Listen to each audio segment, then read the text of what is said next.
Halo guys, apa kabar? Balik lagi sama gue di podcast kesayangan kita, Kisah-Kisah Mahabharata. Nah, di episode kemarin kan kita udah bahas soal insiden yang bikin emosi banget ya. Draupadi, istri para Pandawa, hampir aja diculik sama Jayadrata. Untungnya, Pandawa berhasil nyelamatin dia dan kasih pelajaran yang setimpal buat Jayadrata. Tapi tetap aja, kejadian ini bikin para Pandawa, terutama Yudhistira, jadi sedih dan kepikiran. Mereka merasa kok penderitaan mereka nggak ada habisnya ya. Apalagi Draupadi yang selalu setia mendampingi mereka harus ikut menanggung malu dan bahaya. Nah, pas Pandawa lagi galau-galaunya, datanglah seorang resi bijak namanya Markandeya. Dia lihat wajah murung Yudhistira dan bertanya ada apa. Yudhistira pun curhat. "Resi, aku kasihan sekali sama Draupadi. Dia perempuan yang luar biasa. Berkorban begitu banyak buat kami, tapi terus-terusan kena musibah. Apa pernah ada wanita lain di dunia ini yang kesetiaannya dan pengorbanannya sebesar Draupadi?" Resi Markandeya tersenyum. Dia bilang, "Yudhistira, untuk menghibur hatimu dan menunjukkan kekuatan seorang wanita yang setia, aku akan ceritakan sebuah kisah. Pernahkah kau mendengar tentang Savitri?" Para Pandawa langsung berkumpul, penasaran. Resi Markandeya pun memulai ceritanya. Dahulu kala, ada seorang raja baik hati bernama Aswapati. Dia punya segalanya kecuali satu, anak. Setelah berdoa dan bertapa dengan sungguh-sungguh, akhirnya dia dikaruniai seorang putri yang cantiknya luar biasa. Namanya Savitri. Tapi Savitri ini bukan cuma cantik guys. Dia juga sangat pintar, bijaksana, dan punya kepribadian yang kuat. Saking sempurnanya, nggak ada pangeran atau raja yang berani melamarnya. Mereka semua minder duluan. Ayahnya, Raja Aswapati, jadi pusing. Akhirnya, dia panggil Savitri dan bilang, "Nak, kayaknya kamu harus cari jodohmu sendiri deh. Pergilah berkelana, temukan pria yang menurutmu pantas." Savitri pun setuju. Dia berangkat berkeliling ke berbagai kerajaan dan pertapaan. Sampai suatu hari, di tengah hutan, dia melihat seorang pemuda tampan bernama Satyawan. Satyawan ini sebenarnya pangeran. Tapi ayahnya, Raja Dyumasena, kehilangan kerajaan dan penglihatannya. Jadi mereka hidup sederhana di hutan sebagai pertapa. Savitri langsung jatuh hati. Inilah pria yang dia cari. Singkat cerita, Savitri pulang dan langsung menghadap ayahnya. Kebetulan di sana juga ada Resi Narada, resi dewa yang bisa melihat masa depan. Dengan bangga, Savitri bilang, "Ayah, aku sudah menemukan calon suamiku. Namanya Satyawan." Resi Narada yang tadinya diam, tiba-tiba nyeletuk. "Tunggu dulu, Savitri. Kamu memang memilih pria yang baik dalam segala hal.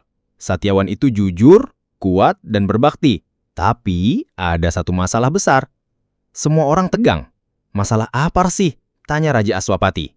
Dengan berat hati, Narada menjawab, "Umur Satyawan cuma sisa 1 tahun lagi. Tepat 1 tahun dari hari ini, dia akan meninggal dunia." Duh, kalian bayangin deh. Gimana hancurnya perasaan semua orang.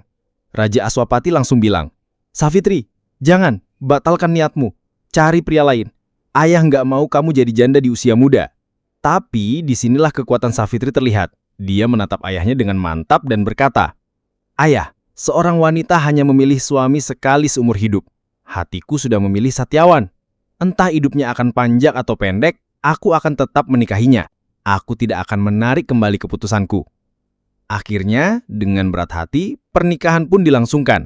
Savitri meninggalkan kemewahan istana dan hidup sederhana di pertapaan bersama Satyawan dan mertuanya yang buta. Dia melayani mereka dengan penuh cinta, tanpa pernah mengeluh. Tapi diam-diam, setiap hari, dia menghitung mundur sisa waktu hidup suaminya. Waktu berlalu dan akhirnya tibalah hari yang ditakutkan itu. 3 hari sebelumnya, Savitri sudah mulai berpuasa dengan ketat. Pada hari H, Satyawan bersiap-siap pergi ke hutan untuk mencari kayu bakar. Savitri langsung berkata, "Suamiku, hari ini izinkan aku ikut denganmu." Satyawan heran, "Kamu kan lagi puasa, pasti lemas. Hutan itu berbahaya, kamu di sini saja." Tapi Savitri bersikeras, "Pokoknya aku harus ikut." Jawabnya dengan nada yang tak bisa dibantah. Akhirnya mereka pergi berdua ke hutan. Saat Satyawan sedang menebang pohon, tiba-tiba dia merasa sakit kepala yang luar biasa. "Savitri, kepalaku sakit sekali, rasanya mau pecah," rintihnya. Dia pun terjatuh, lemas. Savitri dengan sigap memangku kepala suaminya.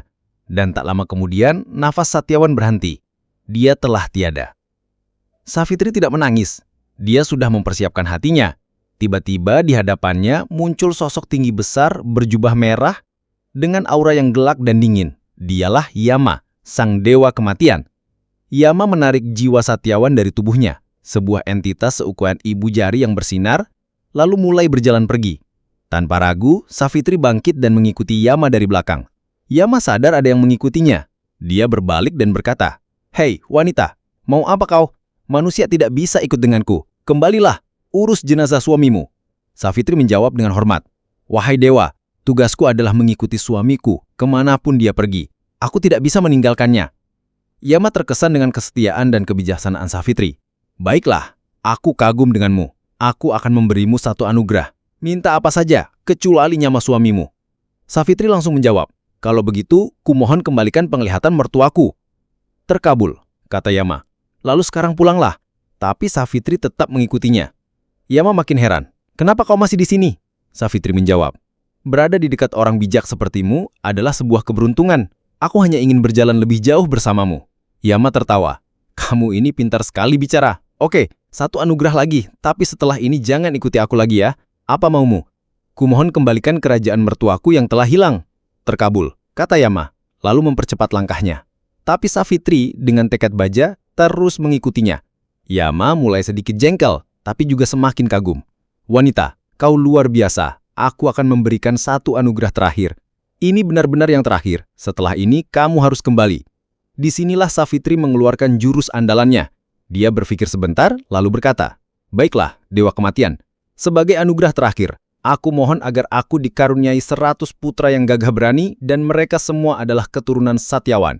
Yama tanpa berpikir panjang langsung berkata, "Terkabul." Sesaat setelah mengucapkan itu, Yama sadar. Dia kena jebakan. Sekakmat. Bagaimana mungkin Savitri punya anak dari Satyawan kalau Satyawan sudah mati? Dengan kata lain, untuk memenuhi anugerah terakhirnya, Yama harus menghidupkan kembali Satyawan. Yama senyum kalah. "Savitri, kau telah mengalahkanku dengan kecerdasan dan kesetiaanmu. Aku tidak pernah menemukan wanita sepertimu. Baiklah, aku kembalikan suamimu." Seketika, jiwa Satyawan kembali ke raganya. Dia bangun di pangkuan Savitri, seolah baru bangun dari tidur panjang. Resi Markandeya menyelesaikan ceritanya. Begitulah Yudhistira. Karena kesetiaan dan kebijaksanaan Savitri, tidak hanya suaminya hidup kembali, tapi mertuanya pun mendapatkan kembali penglihatan dan kerajaannya. Percayalah, Draupadi, istrimu, memiliki kekuatan dan kesetiaan yang sama. Dia akan menjadi penyelamat bagi kalian semua. Mendengar itu, hati para Pandawa pun kembali terisi harapan.